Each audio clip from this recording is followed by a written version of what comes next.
we are opposed around the world by a monolithic and ruthless conspiracy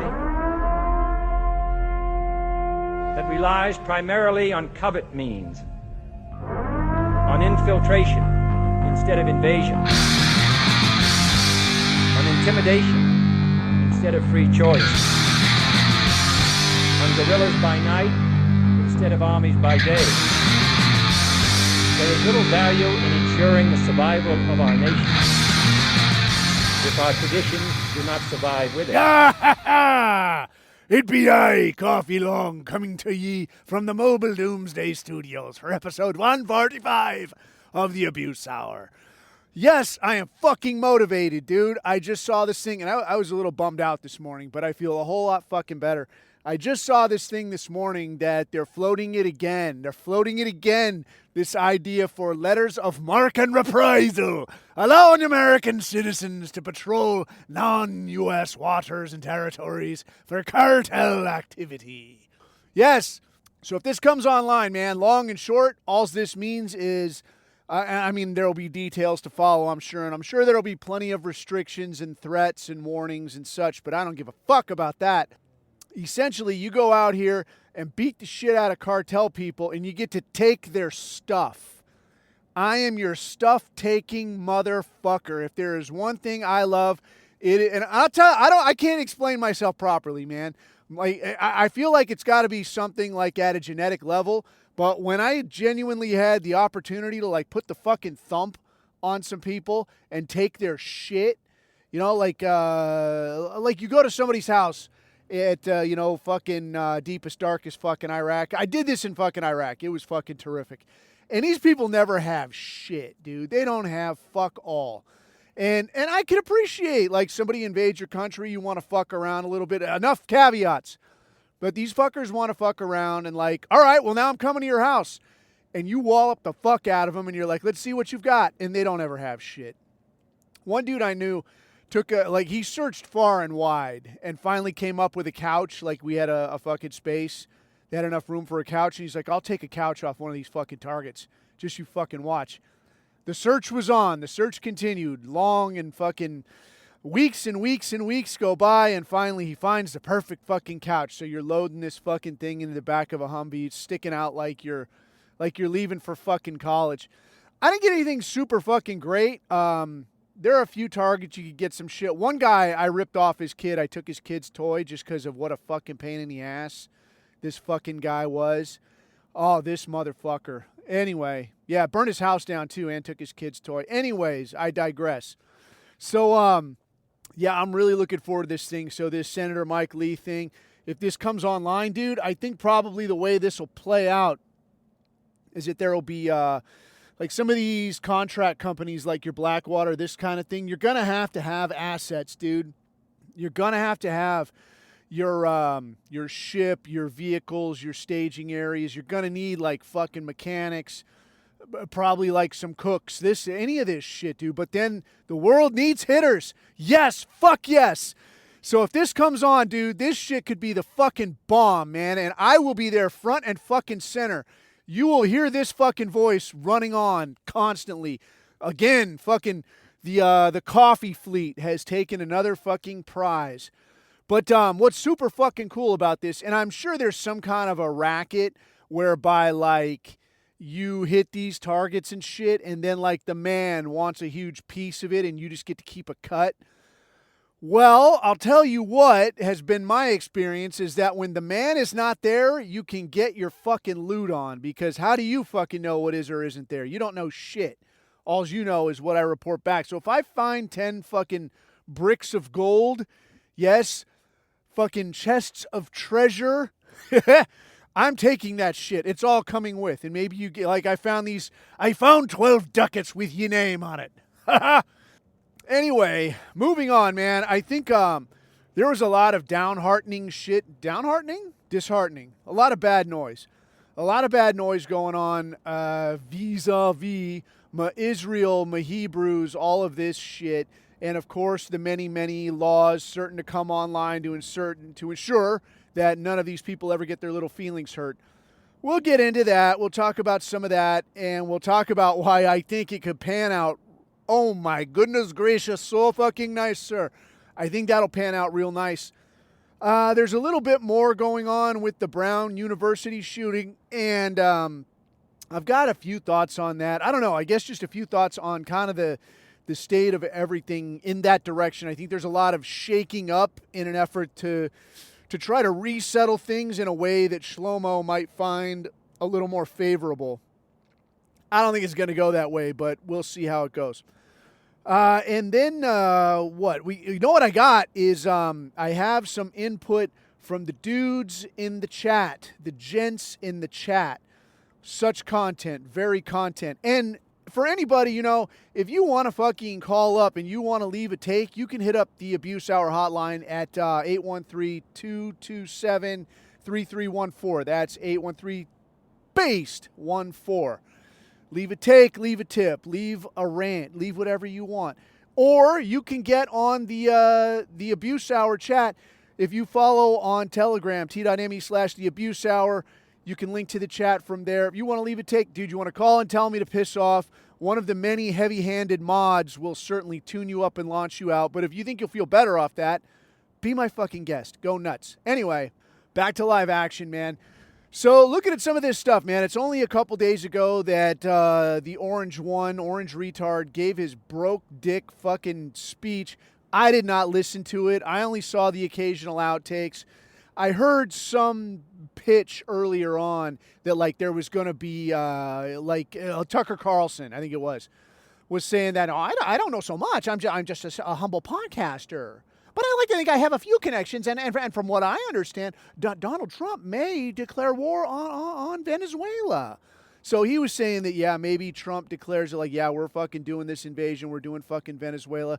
What I do find interesting is that now the big picture media, the fucking corporate media, is the ones talking about, well, hold on a minute now. You have to ask for Congress's permission to declare war. And you always have had to. You've always had to. But I think like a lot of things, this is one of these rules that has just fallen by the wayside. Like we're not worrying about that anymore.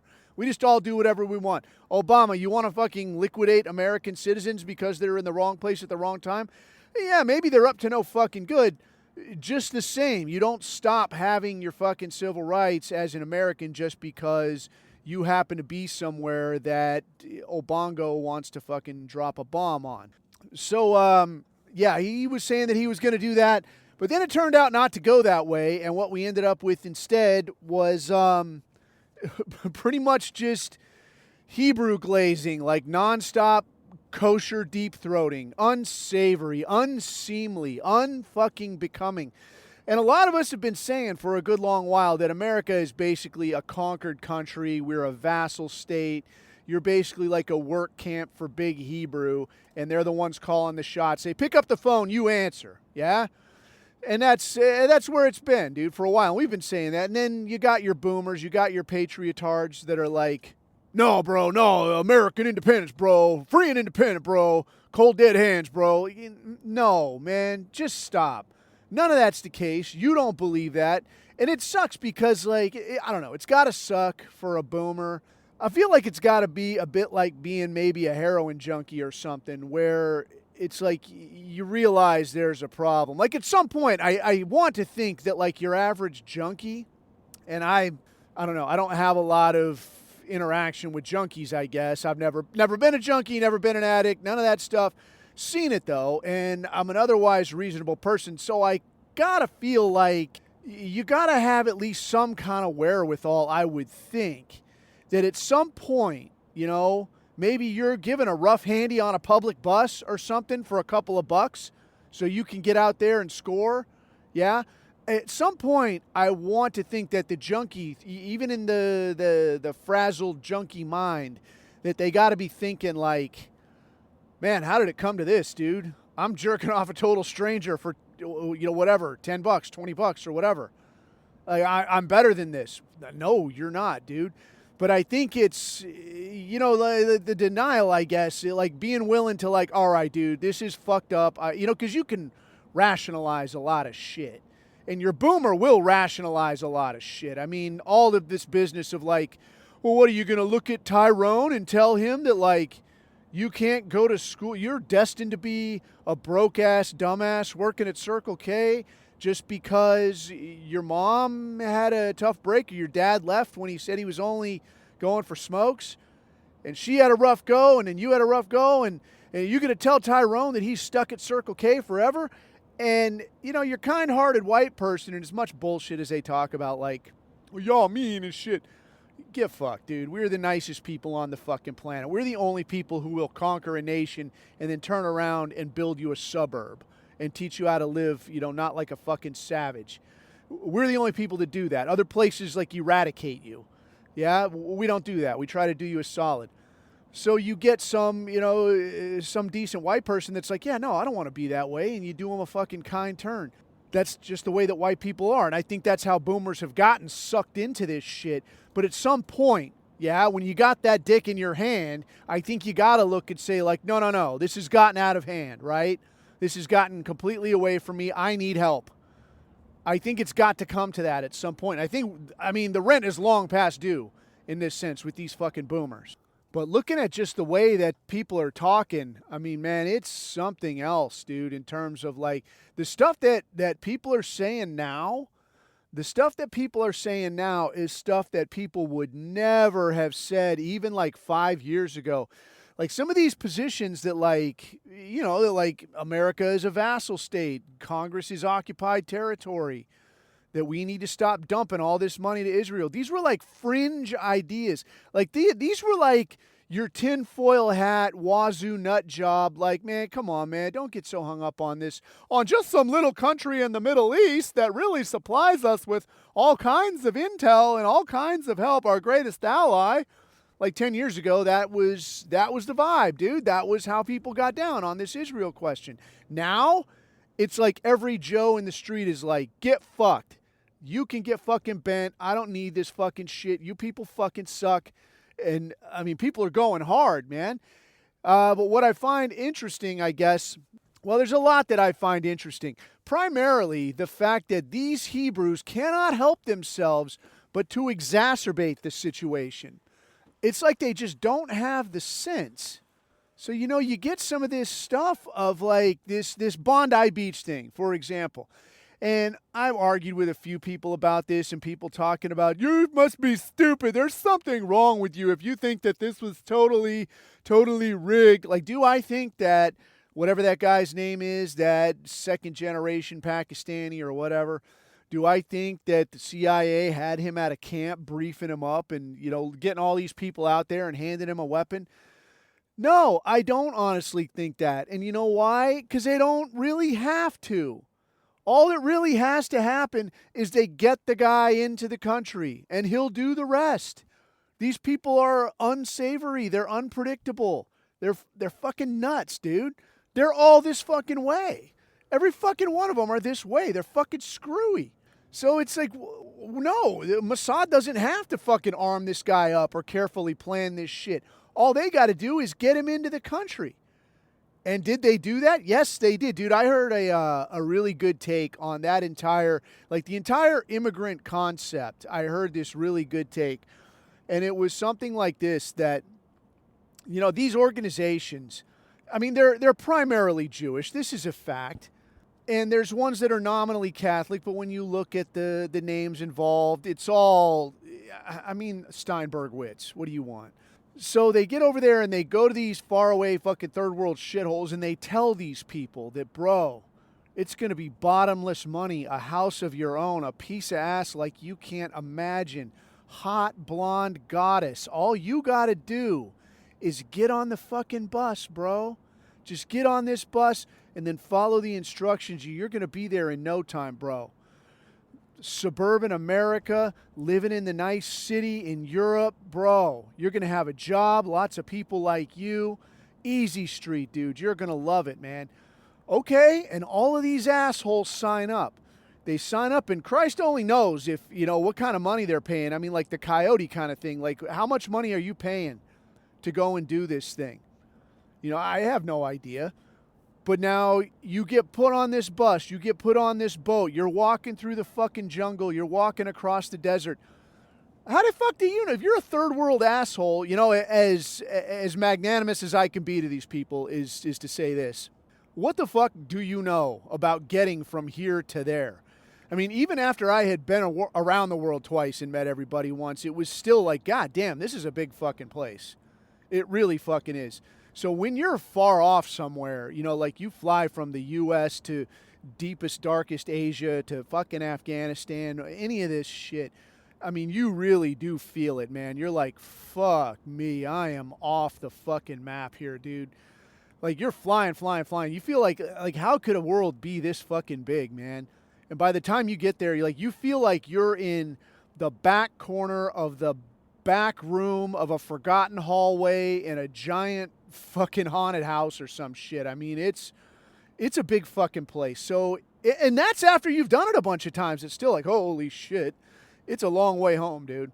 So if you're some shithead, if you're some tent-dwelling piece of shit from, you know, wherever the fuck, man, Timbuktu, and somebody comes to you with like, hey, Goy, I got this deal for you. You're going to love it. It's not that far. Just get on the fucking bus. It's like you're going to get on the bus and they're going to pull up outside, you know, fucking Macy's, you know, or like Dodger Stadium or something. Don't fucking work like that. So you get on this fucking thing. There's you, maybe a bottle of water and whatever, you know, dried corn you could scrape together on the way out the door. And now you get out here and you're on that bus for not a day, not 2 days, like Christ knows how long you're on this fucking thing. Then you get to the jungle and you're walking through the jungle. Then you get to the boat and you're on a fucking boat. And the whole fucking time, you know, who the fuck knows what these people are doing? You know, put you in a fucking cargo container, put you on a fucking ship, whatever the fuck it is to get these dirty animals into the West. That's what these Hebrews are doing. So they're getting you on here, and the whole way, like, you start getting hungry, what are you going to fucking do, man? You can sit there and starve. Maybe you bring what you think is enough food. And then somebody comes to you and is like, I see that you have food. I want some of your food. And now you're fighting for the shit that you brought, or maybe you're fucking starving and you're like, that guy's got something. I bet I could beat his ass. Maybe you got to fucking fight and smoke people just to fucking stay alive, yeah? So what I'm getting at here is that from the time you step off from Dogpatch Timbuktu to the time you get to wherever, man, by the time you're riding that last, like 10 or so miles in, like, can you imagine that shit? Like, you're this fucking monster, horrible fucking trip. Not that these people can really conceive of a lot of this, but you're riding this horrible fucking trip. Maybe you got to kill a guy and take his shit. Maybe you see somebody fucking die, some diseased asshole that was trying to live to make it to the doctor in America. They said I could go to the doctor there. They would take care of me, fix me, make me better. And you're probably seeing some people die. Maybe some people fall over and drown. And then as you cross that fucking, 10 miles out type mark, and you can look and you can barely see on the horizon that there's fucking land over there, by the time you're one of those few motherfuckers remaining, those are probably some hardened, murdering, fucking hungry motherfuckers. Like Camp of the Saints says, dude. They'll be hungry, they'll be tired. They don't give a shit about you or your culture. They'll make a fire out of your fine oak door. They're not going to give a fuck. So they get in here, dude. Like, what do you fucking think, man? Like, they're fucking savages. They are fucking savages, and they're here for your shit. So you don't gotta fucking send them to some kind of Mossad camp. You don't gotta brainwash them into being mass murderers. Those are the people you're getting here anyway. And just the road here is the selection process. The road getting here is the training process. That's building the fucking killer. That's kind of like the like the fucking special operations deal. Like, this is not about like you get here and we're gonna find the right guy that's like this hard ass motherfucker. You're not a hard ass motherfucker when you get there, even if you kind of feel like you are. But the beatings and the bullshit and the pain and the broken fucking dreams in general, that's what's gonna make you into the fucking hard ass. That's why it's called fucking training. Yeah, you're fucking in a training pipeline. And I'm sure that this has been thought of. I ain't the smartest guy in the fucking room. I'm not the first guy to think of this shit. That you put a motherfucker on that boat in Timbuktu, walk him through 1,000 miles of fucking jungle. He might not have been a killer when he stepped off, but he sure this shit is now. And now you're going to every fucking length to make sure that he gets deposited in a nice white neighborhood. Because we got to teach those honkies a lesson, right? Your kids deserve to be afraid too, and we're going to make sure they're afraid as fuck. Because we're going to deposit a rape machine right next door. So that guy's going to get there, and he's probably going to, he's probably righteously a little pissed off. Because I don't like him. I don't want to live next to him, not by a fucking stretch. But this guy got fucking promised something. Shlomo went over there and promised him something. Hey, God, you're going to love it. It's amazing. Free shit all around. It's an easy ride. You just get on the bus. You'll be there in no time.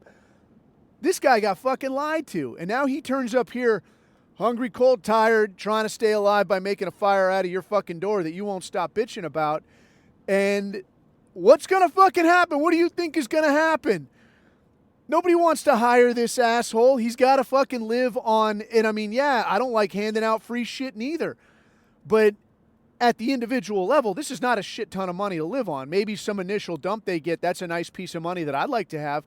But in all, I don't imagine they're getting a shit ton of money. And I ain't saying they deserve a shit ton of money. I think they deserve to be kicked in the ass and sent home. But what I'm saying is that you try to stay alive in the U.S. on, a couple grand a month. It's a tough fucking road, dude. So you got this motherfucker, and you gave him this story, and now he gets over here. He can't speak the fucking language. His people are dispersed all over the fucking country. There's nobody from his fucking tribe around here. So what's he gonna fucking do? He's gonna get fucking pissed. What do you expect? And I'm not saying any of this was your fucking idea. It wasn't my idea either. You know whose idea it was. This was Shlomo's fucking idea. So now, Shlomo's coming to you going, God, this poor bastard, he made it all this way. Can't you do a little something? Now you're getting pissed at him like it was his fucking idea. And you're like, this fucking black son of a bitch, this Arab motherfucker, I hate this son of a bitch. And you should. He's over here watering down your job market, cranking up your fucking rent prices. You got to deal with this fucking guy. He don't know how to fucking act. He's a goddamn evolved killer because he just survived I don't know how many fucking months walking through the fucking jungle, riding a goddamn shipping container, shitting in one corner and eating fucking dried corn. What the fuck do you expect is going to happen when this guy shows up? So you throw this motherfucker in here and he does what he fucking does. He's going to fucking destroy. And now who's standing there pointing at you?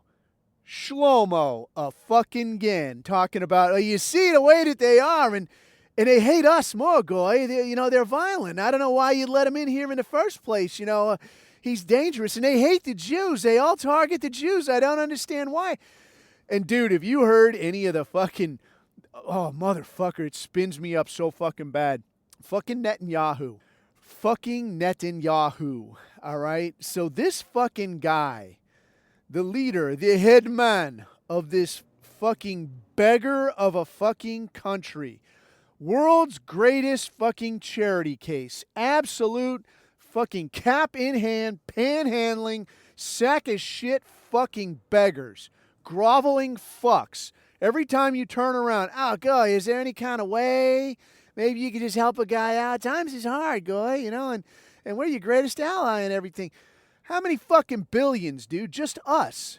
But then looking at the rest of Europe, oh, God, Goy, you massacred my ancestors, Goy. Is there a little something you could do, for the trouble? No, you fucking asshole, but they keep bleeding you dry. So you're fucking paying out the ass. And now, these motherfuckers, this guy, Netanyahu, has got the stones to come out here talking about, I look around the West and I see that the way that anti-Semitism is at an all-time record high and the targeting of the Jewish people. And I have to say to Western leaders that you're not doing enough. Why haven't you done more? You need to do something now. And the way this fucking guy says it, man, is like, it's like your mother, like getting in your ass for cleaning your room. And if it's your mother, like this is somebody that's providing for you, doing for you, looking out for you, helping you. And you fuck around and they got to come to you. And they got a good reason to be righteously fucking angry. You need to get this fucking room picked up now. You need to go and figure out how you're going to unfuck this now. You need to clean up the fucking disaster you left in the microwave now. But that's somebody that's providing for you. They got every good reason to snatch you up. But now we got this groveling, hand-rubbing motherfucker. And what do you get from this guy? You need to do this. You need to put some measures in place now. Dude, fuck you, my friend. And what I think is great, and I don't, on one hand, I'd almost want to say, like, dude, are you trying to piss everybody off? Because you are about to piss everybody off. I mean, I've been doing this a good little while, and I think I'm as level-headed as you're going to find. Maybe not completely, but I'm fairly level-headed, I think. And if it gets me this fucking spun up, dude, I can only fucking imagine, like some of the... when boomers finally get the fucking point, I want to imagine that, like, boomers are probably real fucking pissed that, like, you don't come and tell me how to do this and this and this and this. And, when I see this shit, they start talking like this about how you better do something. You need to fucking look out for these Hebrews now. And he's talking about, like this situation in Australia. I mean, dude, look at a fucking map. Australia is way the fuck over there. But immediately, England jumps on the bandwagon talking about, yes, I think it's high time we put an end to these pro-Palestinian, these rallies and marches. I think it's fostering anti-Semitism, and it's something that we simply cannot have. And it's the same thing in the U.S., and I'll get to that shit in a minute.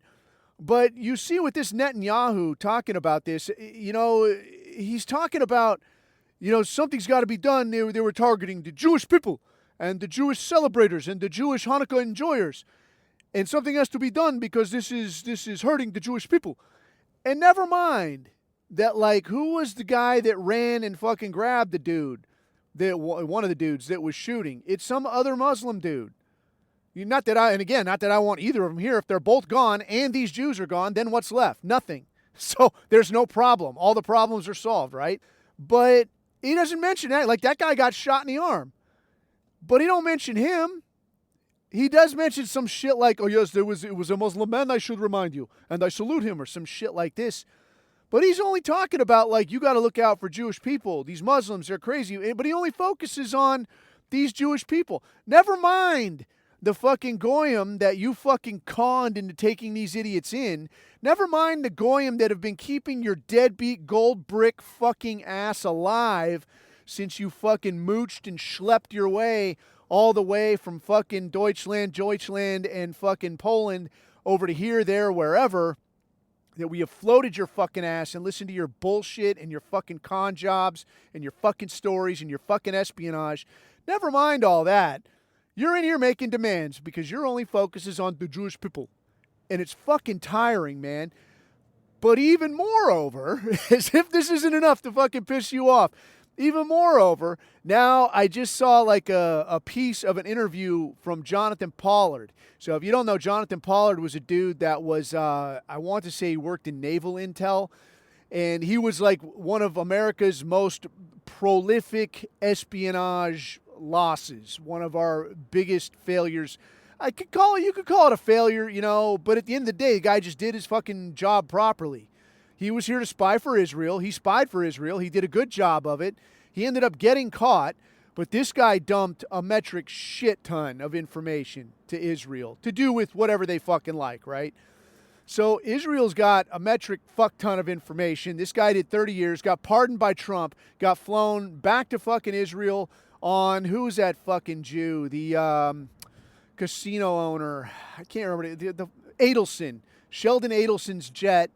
Got met on the tarmac by, again, Netanyahu, and now he's giving this interview. And again, this is after he had a private off-calendar meeting with Mike Huckabee, the U.S. ambassador to fucking Israel, or more like the U.S., handler, Israel's fucking lieutenant in the U.S., if you will. But gives this fucking interview, and he's talking about some incident in the late 90s, I think it was, where the U.S. had stopped the airlift of weapons going to Israel during some conflict they were having with, I think it was Egypt. So this guy, the way this guy tells the story is that, the Israeli government calls the U.S. and says, hey, I want you to fly one of your satellites over to such and such airbase location in Israel. and take a look at that. And then I want you to zoom in real close on the aircraft that's there. Do you see the weapon hanging under one of the wings? Do you see it? All right. I want you to think real careful about it. Now decide. And what he's alluding to, he doesn't come out and say it. What he does say is that it was a non-standard weapon. So you could think in that case CBR, chemical, biological, radiological. Most likely, what he's alluding to is that it was a nuke. So either turn the fucking faucet back on or somebody gets nuked. Doesn't say who, doesn't give any amplifying information, but this is the impression that he gives. Like, this is why the fucking faucet stays on. Because if the faucet shuts off, we start blowing shit up. You good with that? You understand? So this is the way these fucking assholes talk on the world stage. So now closer to home, you got this fucking broad from Stop Anti-Semitism, this team of Hebrew busybodies that, I don't know, man, they provoke, they talk some shit. But this broad is getting out there and they're talking about this deal. They're talking about this Project Gideon deal. And the idea here is basically like anti-Semitism pre-crime, where they're talking about we're going to follow the online posts, we're going to go out harassing people, we're going to make a fucking scene, this whole fucking thing. We've got an anti-Semitism czar or an anti-Semitism, what would you call it, I guess, like the fucking minister of fucking bullshit, minister of wooden doors or whatever. But this broad is talking about, we're going to do this thing, we're going to be monitoring these people, we're going to track these people, and she says, point blank, we're going to hunt you, we're going to track you, everywhere you go, everything you do, you try to get into university, you try to get a job, you try to go on a date, we're going to be there, this is going to follow you, and we're going to ruin your life. Oh, fucking really? So, I'll tell you something, man, like a few weeks ago, whenever, I don't remember what fucking episode, we did have a little discussion on like how there is an American phenotype that, like, you say American phenotype, customarily, you're talking about the big strapping blonde dude that's like, he's American, look at him, fucking look at the way he is. There's a kind of an attitude that goes with it, a little bit of swagger. The same way you got like your Italian phenotype, like a little skinny guy on a fucking scooter smoking a cigarette backwards and grabbing your girlfriend's ass. French phenotype, they're sucking each other off someplace. I kid, I don't know any fucking French dudes. I actually heard a former agency guy that was saying that, like, according to him, and who knows how hardcore this guy is, but according to him, that, like, the French were some heavy-hitting motherfuckers on the intel side, that, like, they'll fucking smoke you. I don't know. I mean, this guy could be a total pussy telling this story. So as far as he knows, everybody's a hard ass. But anyway, so what I'm getting at, though, is that, like, yeah, as compared to other white people, yeah, there is an American phenotype. But like we always say, man, the shit is not superficial. There's a way that people think, a way people behave, a way people interpret the world. And when you look at like the American phenotype, even within the U.S., I've found that there is very much, I mean, dude, I'm sure everybody in our scene would agree with this. There's very much a difference between, like, your East Coast white person, your down south white person, and your out west white person. And part of this is their European heritage, but also part of this, I think, is just, this is also like a small piece of the evolving we've done in the U.S. And what I found, even within the military, is when you go from, like, West Coast to East Coast, that things on the East Coast were like the, how can you say, like the structures. Yeah, like the things of, like, you fill out this paper, you give it to this guy, he'll send it over there, and then all of those kinds of things, those organization type things, they all actually work. Like, there's a more cooperative sense, I think, on the East Coast. Compared to the West Coast, is more like, for example, like when you move in the military. When you move in the military, if you've ever been in the military, it's a thing you do a lot. It's something you're going to end up fucking doing. Get used to the idea. But in the military, like, there's a lot that goes into it, man. And there's a way that, like, you can do it yourself. So, like, if you're a young guy and you don't own very much, you're not married, maybe it's like your first pump and you're going, you're moving to a different duty station. So you can, like, they call it a ditty, do it yourself. And they're going to give you the money that they would have paid a mover, and you're going to get a couple of bucks out of it. But you just go rent a fucking truck, you put your shit in it, you weigh it, this kind of shit. They'll cut you a fucking check and off you go. This is like what most dudes I knew did, especially like West Coast type dudes. This is what guys do. Like, man, I'm not trusting fucking anybody. I'll do this shit myself. Get the fuck out of my way. On the East Coast, I found it like the complete opposite. That people are like, well, yeah, no, I'm not doing this myself. I'm not a fucking mover. I'll get somebody to do this. And then I did one move where I was moving to a command on the East Coast, and I had a whole fucking washer and dryer stolen. Imagine that, dude. Like, yeah, I just misplaced it. I don't know where it could have went. But, you know, some African needed my washer and dryer more than I did, so that shit disappeared. And now you got to go do a claim for it. And, you know, as someone who grew up on the West Coast, the logic is that, like, yeah, good fucking luck ever seeing the end of this, dude. Like, your shit is gone. You're basically fucked. You're shit out of luck on this fucking washer-dryer question. Just go start picking out a new fucking washer and dryer. But on the East Coast, it was shocking, dude. I was like, fuck, man, things actually work here. Like, what the fuck is going on? Like, you go over here, somebody can tell you, like, exactly what form you need, exactly, you know, okay, here's where you staple your receipts, just put it right here, or put it in a folder, bring it to me. You do all this shit, and they're like, all right, man, I'm going to submit it to this office, and it's going to take about this many days. And you're like, yeah, fucking right, yeah, sure. But then when they go and do it, like, it actually happens the way they say. I was like, holy fuck, what world is this? This is fucking bizarre. So even, you know, within the States, there's very much a difference. Like, the out West is like the very, you know, like frontier-minded, like, I will do it myself. I don't trust anybody else. I'm on this myself.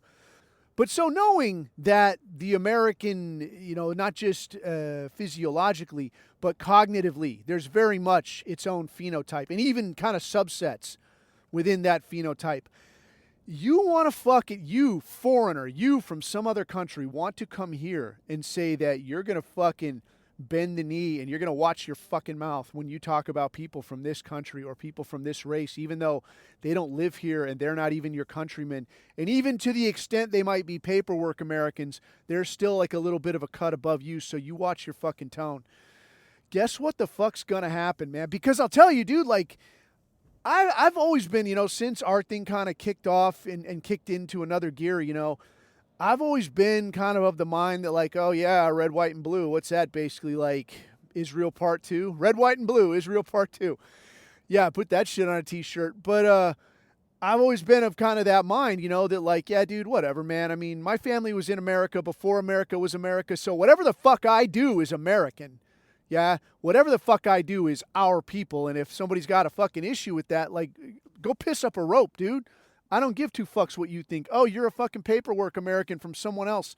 I'm not going to be fucking lectured by you, man. I don't give two shits what you think.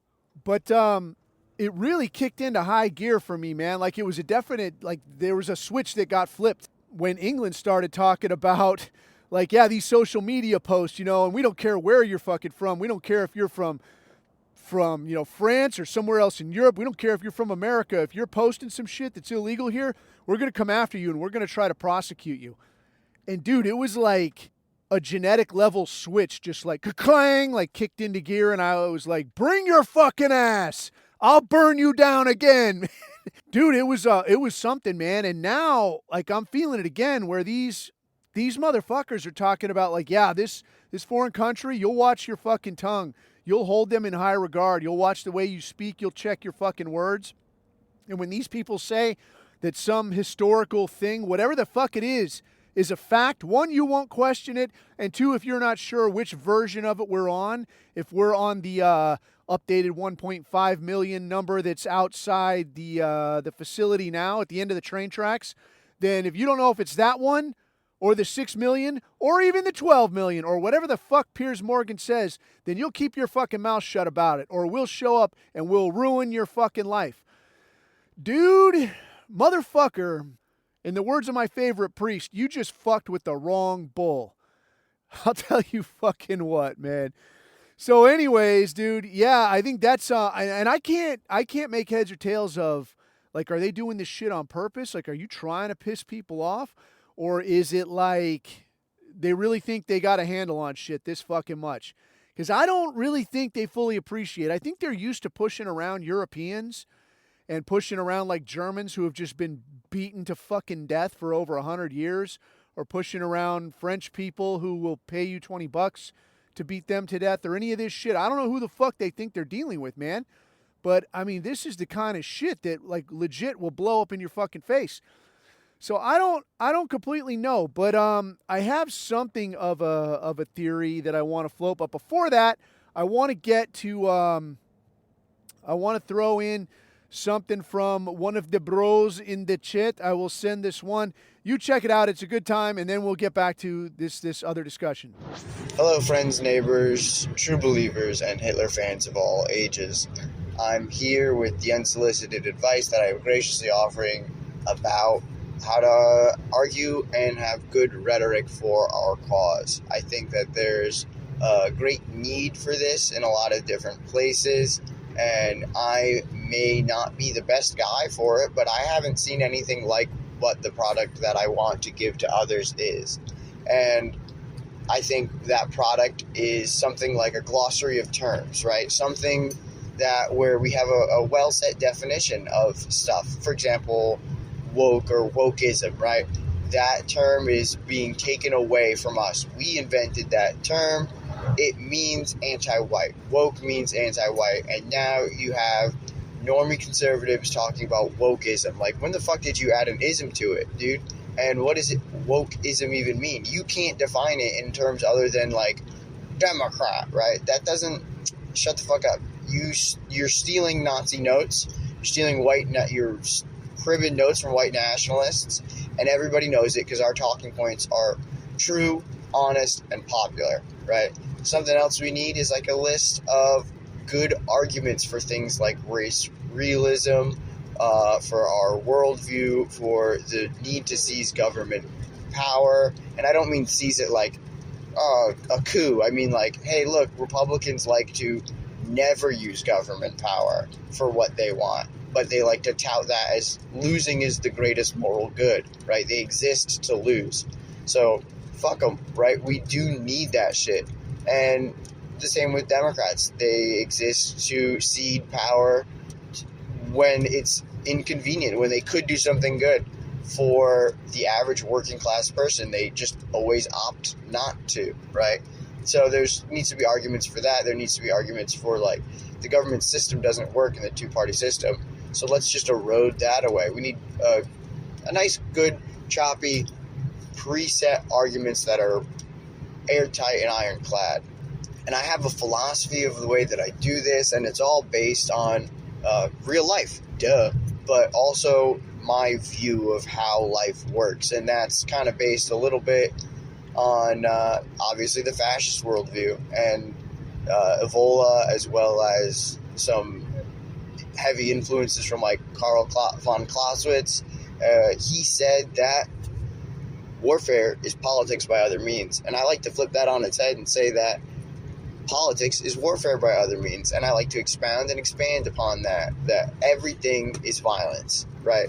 And that doesn't mean some super edgy 4chan type mentality or, Discord, Tumblr shit where you're like, oh, just shoot people, just punch people. I love school shooters. No, that person is socially malcontent and disgusting and should be ostracized. What I mean is that it's the universal language of the universe, right? Force and the will. So what we need to do is understand that a conversation is essentially a sparring match, and there are win conditions, and there's an unspoken etiquette and rule set. We need to understand what that rule set is. We need to understand what that etiquette is, because boxing has different etiquette than, Muay Thai, and wrestling has different etiquette than jiu-jitsu or judo. Like, if you go at a wrestling speed in a jiu-jitsu gym, people are going to be like, yo, dude, calm the fuck down, right? Whereas if you are going a jiu-jitsu pace or in a judo tournament, people are going to be like, stand up. Why are you on the ground, bitch? Fucking throw people. So we have to understand what is acceptable and what isn't acceptable. And we have to understand what our win conditions are, and you have to know your audience. Speaking about win conditions, speaking about knowing your audience, there's, a one-on-one setting where you're having a good conversation with somebody and you can be extremely genteel, extremely forgiving, and you can give people the benefit of the doubt. You let them define their win conditions. Like, hey, what would convince you of this, right? These people are a small percentage of the population. If 20%, if they were overrepresented, 20% is pretty big. Like, I would say that's significant. Would you say that 20% is significant? What percentage would you start to agree with me? 30, 40, 50, 80? 80% of Biden's cabinet was XYZ. Was you know who? And then they start to, when you allow them to find their own terms, they will begin to live by them. People don't like to be duplicitous inherently. It's always purport yourself as a white person, and when you're talking to other white people, they will respond in kind to a certain extent. Another thing is, then there's like a group setting. Be funny in a group setting, your win condition's different. You want people to like you. You always got to be fun, right? And that goes to some of my truisms, some of my rules of thumb, right? Always be honest, don't lie. Just fucking don't do it, dude. It makes you spiritually Jewish and spiritually gay. Lying is not for us. That's not what we do. There's times in warfare where deception is required, but not the way that they do it, man. Don't try to copy them. Do not be like a Ben Shapiro. Winning a semantic victory is winning a Semitic victory. So, don't be like that. Always be fairly humble. Always respect other people's knowledge bases, And this kind of goes back to knowing your audience. You're going to have a set of arguments that work with different people. If you're talking to, a more liberally type person, or a person who's going to love evolution and science, like I fucking love science. Talk to them about invasive species. Talk to them about dog breeds. There's inroads to race realism and, protectionism there for us. And they're going to be like, oh, I hadn't thought about that. I've red-pilled a lot of people on race just with the dog breed argument alone. I think that would be another great argument to have in the bag and ready to go for a lot of people. And the right way to deliver that would be beyond useful. And if you're talking to Christian types, that's not going to work, right? So, again, know your audience. But now we can talk about spiritual evil, and we can really avoid a lot of semantic arguments, right? But you got to be careful. If you don't know dick about the Bible, they're not going to respect you very well, and they're gonna start pulling verses out of their ass, and you're going to be able to. But if you do, right, and you can be like, well, what's the context of that? Let's look into it. I want to talk about what it says in Matthew or Mark, and they're going to respect you more. They're going to respect your opinion more when you can, speak to them. And if you don't know and you want to engage with them on that, you can ask questions. Let them answer it, and then, go back and research it. If it's a conversation, you don't have to win right away, right? Rome wasn't built in a day. You can work towards these things. So those are just a few ways that, like, having set arguments can work and knowing your audience can work. One other thing we need is, like, a glossary of terms. I spoke on woke. I could speak on, like, Finkelthink, I think, is really good. I think that's a really good way to explain a lot of things. Light switch brain, I like that. Hey, don't be light switch brain. It's not either or. And these little terms, they help so much. And I think when our people are equipped with good arguments, we can be more convincing. We can see, it'll be harder to paint us as, edgy internet types if we're well-spoken white men, right? We don't need to be marching around in the streets repping Swazis, right?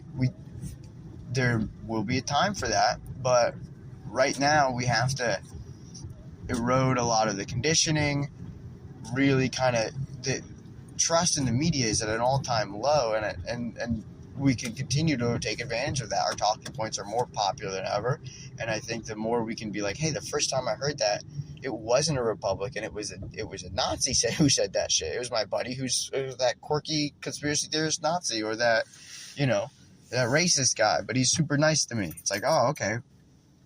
Live your values is another thing that I want to kind of hammer down. But I think all of these things are super important, and I want people to be equipped with that. And so, drop a list of terms in reply to this with like terms that you want to see expounded upon, arguments that you've had success with. I think there's a lot of legs to this little idea that I'm doing, and I want people to be able to convince our loved ones of this, because that's who we're trying to save, man. We're trying to save everybody if we can. We can't save everybody, but that doesn't mean we shouldn't try.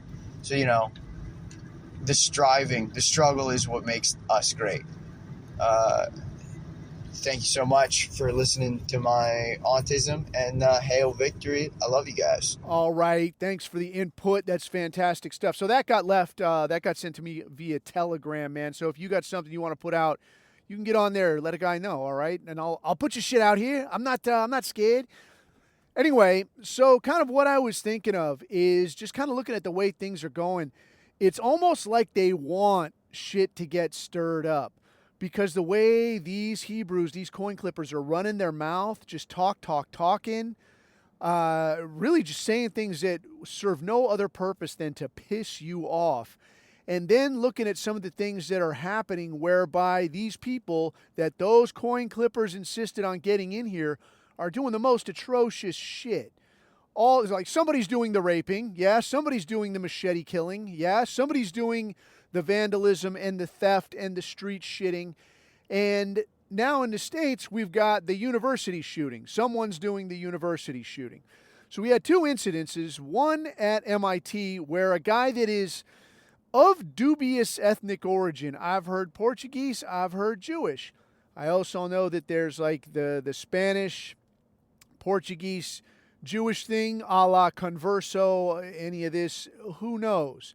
I've also heard an end of this where they're talking about, well, this was actually some guy that was working on some high-end, whatever, cold fusion fucking free energy device or some kind of shit, and ended up getting smoked. But then you got this Brown University thing as well, where somebody rolled in, shot up killed a few people, I don't remember how many, but killed some girl that was 19 that was the organizer of the only conservative organization on that campus.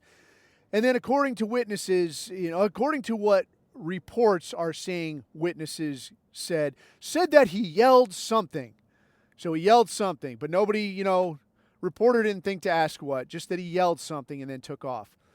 So this 19-year-old girl gets killed, 19-year-old white girl, absolute tragedy. This guy runs off. Nobody has shit. Nobody knows nothing. And mind you, this is an Ivy League university where everything is monitored. Literally everything. And no, man, all we have is this shitty Ring doorbell cam from, a good ways away, a block over or some shit. And I don't know if anybody knows anything. Otherwise, we'll probably just leave it there. We're looking at everything. I just can't, dude, people commit crimes, dude. Sometimes people do mass shootings, dude. Sometimes shit happens, dude.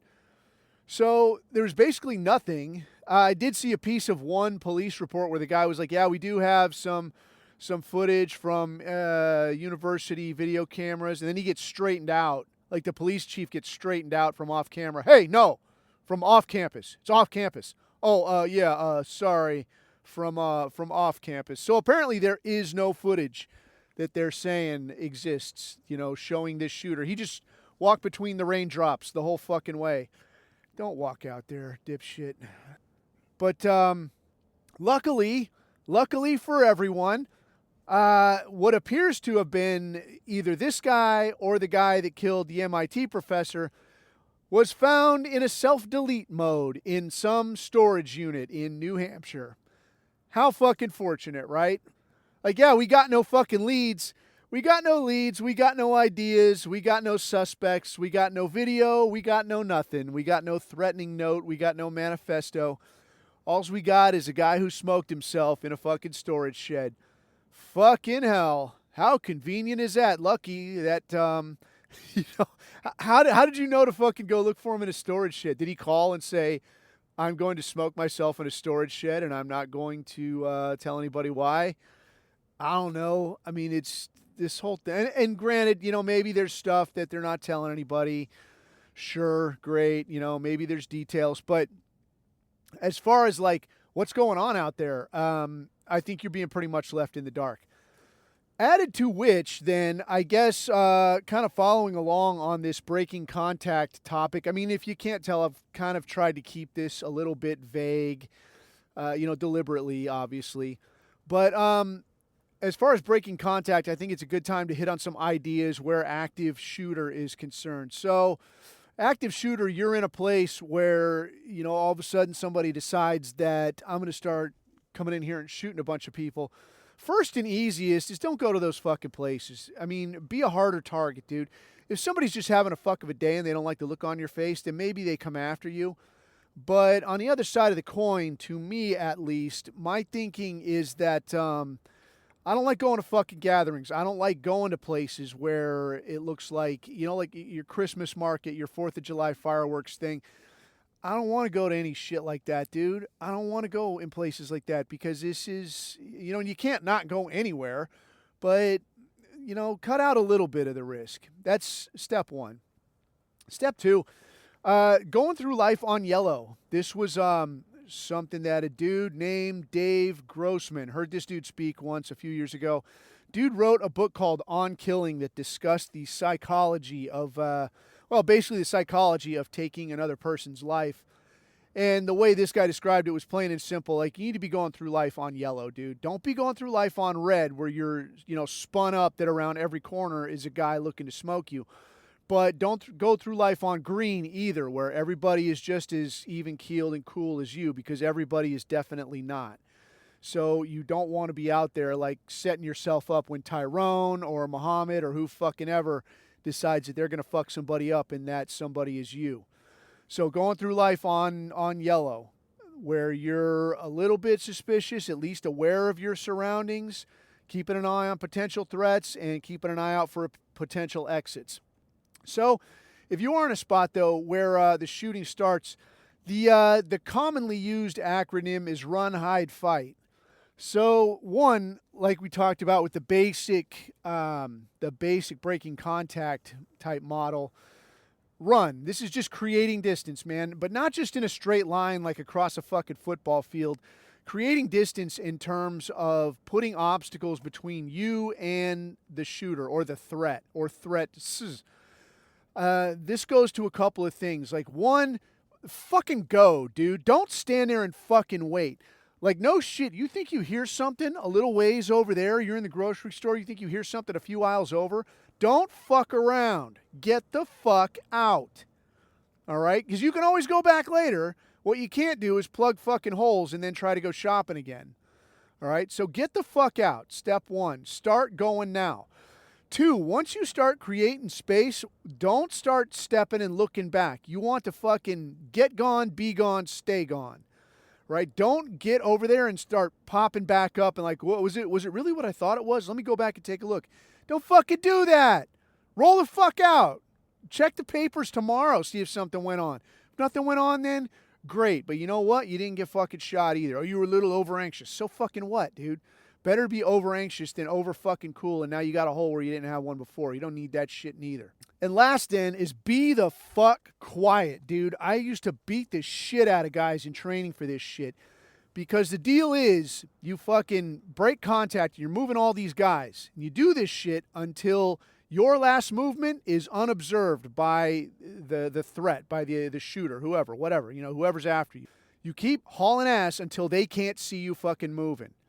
All right, but you got to be the fuck quiet because when people start going, we got everybody, okay, hey, keep moving, let's go. Dude, you're making it fucking easy. Be the fuck quiet. So when you take off, if they can't see you anymore, the easiest way to look for somebody is going to be to just stop and fucking listen. Like, are they making fucking noise? Oh, they're right over there. Easy. And you just fucking follow them right up. Holy shit, how does he keep finding us? Because you can't fucking be quiet. You won't stop fucking yelling. Lastly then, so what we're talking about, run, hide. Hide is not ideal. Hide is like a last fucking option. If you got to do this shit, though, do this shit where it's like behind something, around something, be out of the fucking way. And try to get to a spot where you can attack if you get found. Don't just be in a fucking closet like an asshole, because now you're just going to get shot.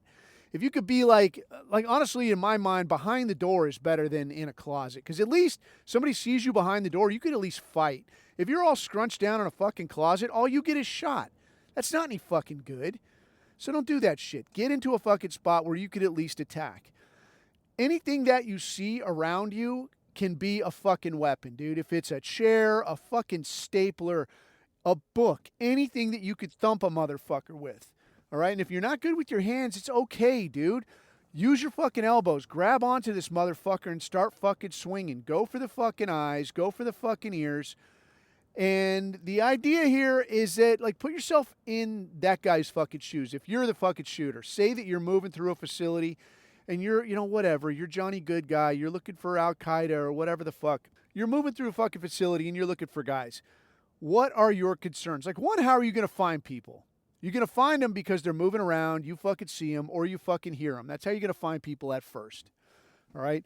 Then you're going to go looking for people. As you're looking for people, what are your concerns? That you go into a small area where you can't quite see around a corner, and now somebody like grabs the barrel of your gun and starts fucking beating on you with like a stapler or a fucking book or their elbows or what fucking ever. That's what you wouldn't fucking want. So if that's what you wouldn't want, then that's what you need to be ready to do to these motherfuckers if they put you in that spot. Does that make sense? I fucking hope so. Anyway, to wrap this up, dude, I want to rewind a little bit, and I want to give I want to play for you a message that got left by a guy that used to live in vicinity of Brown University. He's got some takes on this. So here, check this out, dude. So security-wise, it's pretty standard university, but this is an Ivy League school, right? So in that neighborhood, so Brown and Rizzi, they pretty much take up the same space. It's called College Hill. It's a cross street of Hope Street and Thayer Street. And that's like the center of the city, of the hipster part of town. That's probably the second nicest neighborhood. You have like 4 or 5 major banks right in that area.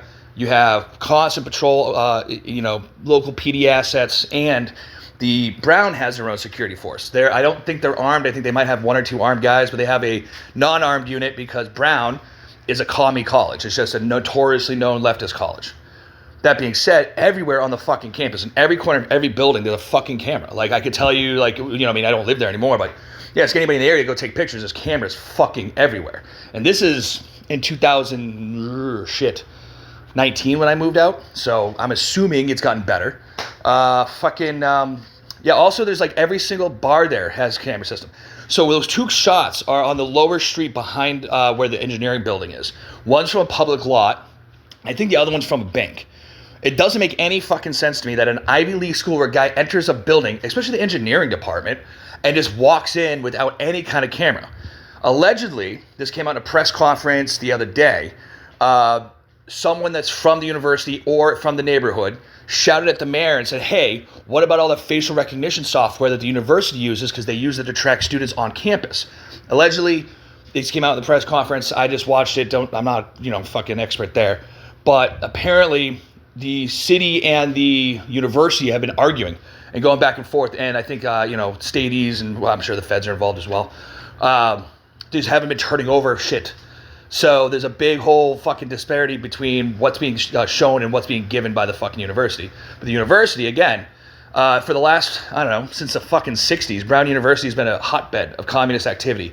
Quick anecdote. During the 16, 17 fucking pro-Trump rallies, a bunch of people that were either Proud Boys, whatever, adjacent groups, yada yada, alt-righty, whatever the fuck that shit was back then.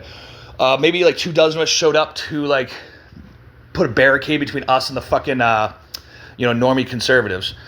Shit you not, 200 to 300 Antifa, communists, anarchists, left-leaning people showed up. The cops stood between us and them. They faced us, not the fucking anarchists.